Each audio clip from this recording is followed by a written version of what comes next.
Hello दोस्तों, आज के इस वीडियो में हम लोग धातु और अधातु में भौतिक गुण तथा रासायनिक गुण के आधार पर अंतर को याद करेंगे, जो कि आप लोग के बोर्ड एग्जाम में हर बार 5 नंबर के सवाल पूछे जाते हैं। कभी भौतिक गुण के आधार पर अंतर पूछ लिया जाता है, कभी रासायनिक गुण के आधार पर अंतर पूछ लिया जाता है, कभी दोनों को मिक्स करके पूछ लिया जाता है। इसलिए बच्चों, बोर्ड एग्जाम में जाने से पहले इस क्वेश्चन को जरूर देखकर जाएं। ये 5 नंबर के सवाल आप लोग के हर बार पूछे जाते हैं। तो चलिए बच्चों, सबसे पहले हम लोग भौतिक गुण के आधार पर अंतर को याद करेंगे, फिर हम लोग रासायनिक गुण के आधार पर अंतर को याद करेंगे। तो चलिए देखते हैं। सबसे पहले बच्चों, हम लोग भौतिक गुण के आधार पर धातु और अधातु में अंतर को याद करते हैं। इसे याद करना बेहद आसान है। रासायनिक गुण वाला थोड़ा सा मुश्किल है, क्योंकि उसमें समीकरण को लिखना पड़ता है। उसे भी हम लोग ट्रिक से याद करेंगे। तो चलिए सबसे पहले भौतिक गुण के आधार पर धातु और अधातु में अंतर को देख लेते हैं। एक तरफ बच्चों मैंने लिखा है धातु, एक तरफ लिखा है अधातु। इसका पहला पॉइंट हो जाएगा बच्चों, धातुएं चमकदार होती है। धातुएं जो है वो चमकदार होती है और अधातुएं चमकदार नहीं होती है। अधातुएं जो है वो चमकदार नहीं होती है। और अपवाद में लिखा गया है आयोडीन। अपवाद का मतलब क्या होता है बच्चों? जैसे आप जानते हैं ना कि अधातु जो है वो चमकदार नहीं होती है, लेकिन आयोडीन जो है वो एक ऐसा अधातु है जो चमकदार होता है। मतलब जस्ट इसका उल्टा काम करता है, इसलिए इसे लिखा जाता है अपवाद।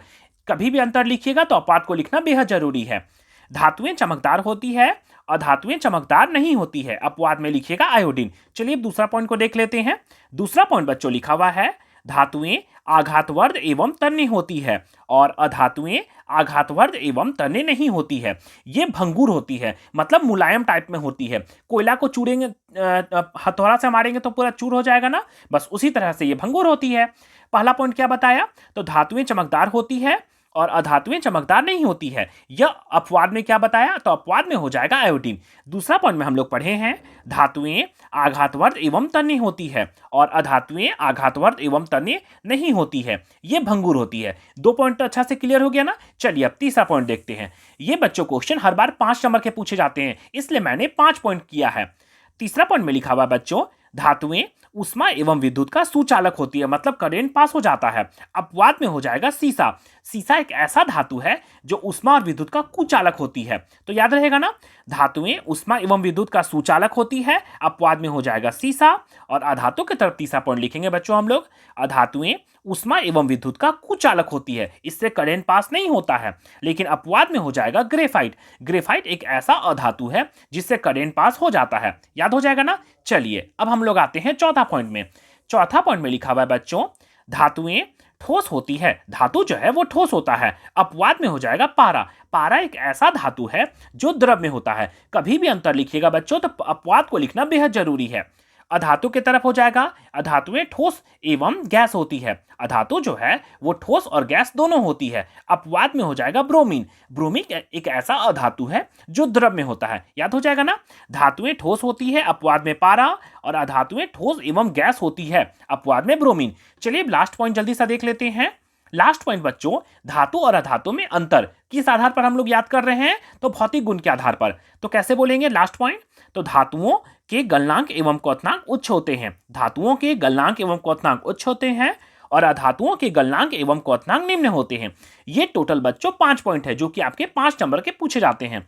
चलिए अब हम लोग याद करते हैं धातु और अधातु में रासायनिक गुण के आधार पर अंतर। ये था बच्चों हम लोग का भौतिक गुण के आधार पर अंतर। ये भी बहुत इंपॉर्टेंट है, इसलिए इसको एक बार जरूर पढ़कर जाइएगा। चलिए अब रासायनिक गुण के आधार पर अंतर को देख लेते हैं।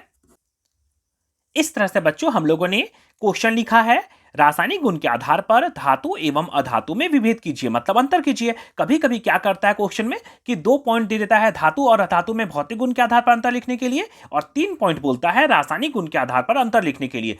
यहां से हर बार क्वेश्चन पूछे जाते हैं, इसलिए इस टॉपिक को जरूर पढ़कर जाइएगा। चलिए रासायनिक गुण के आधार पर अंतर को याद करते हैं। एक तरफ लिखा गया है धातुओं, एक तरफ लिखा गया है अधातुओं। और इसका पहला पॉइंट कैसे याद करेंगे बच्चों? कितना आसान है।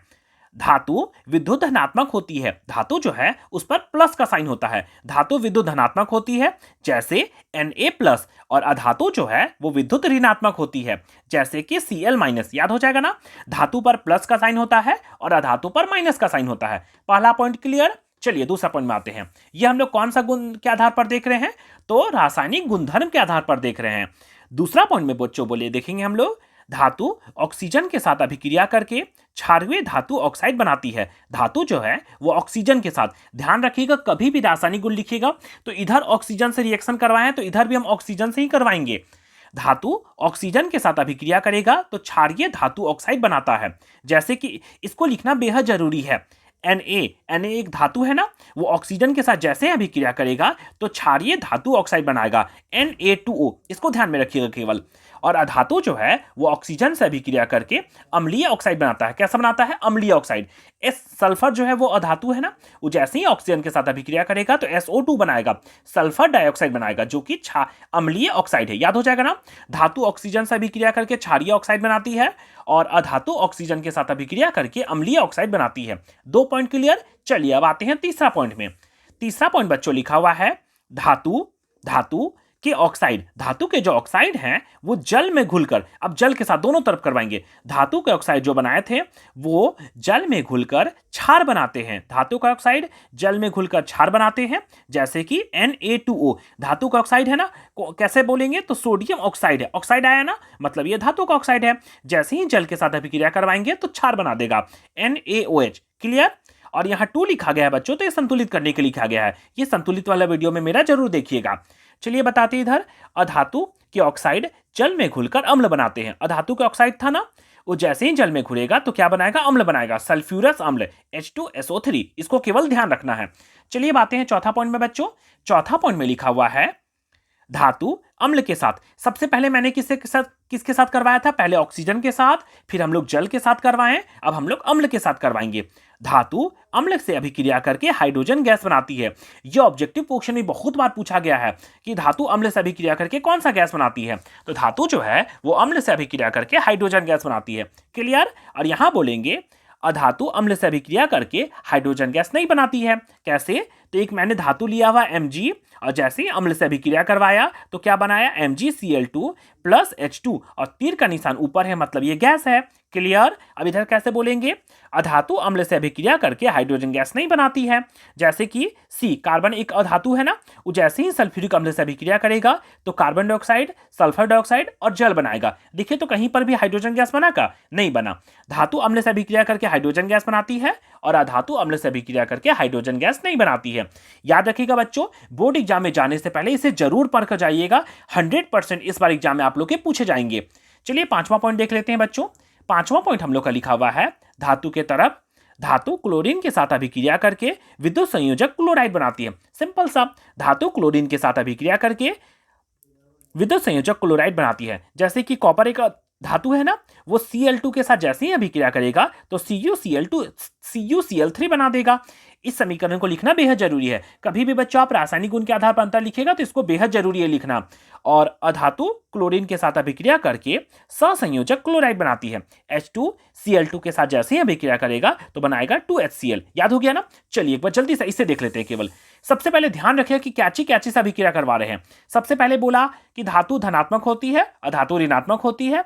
फिर मैंने ऑक्सीजन के साथ अभिक्रिया करवाया दोनों तरफ, याद हो जाएगा ना। फिर हम लोग जल के साथ दोनों तरफ अभिक्रिया करवाएं, याद हो जाएगा ना। फिर हम लोग दोनों तरफ अम्ल से अभिक्रिया करवाएं, याद हो जाएगा ना। और फिर हम लोग लास्ट में दोनों तरफ क्लोरीन के साथ अभिक्रिया करवाएं। हो गया 5 पॉइंट। ध्यान रखिएगा बच्चों, बार बार बोल रहे हैं, ये 5 नंबर के सवाल पूछे जाते हैं। इस तरह बच्चों बोर्ड एग्जाम से रिलेटेड और भी वीडियो पाने के लिए मेरे चैनल को लाइक, शेयर और सब्सक्राइब करके जरूर रखें। धन्यवाद।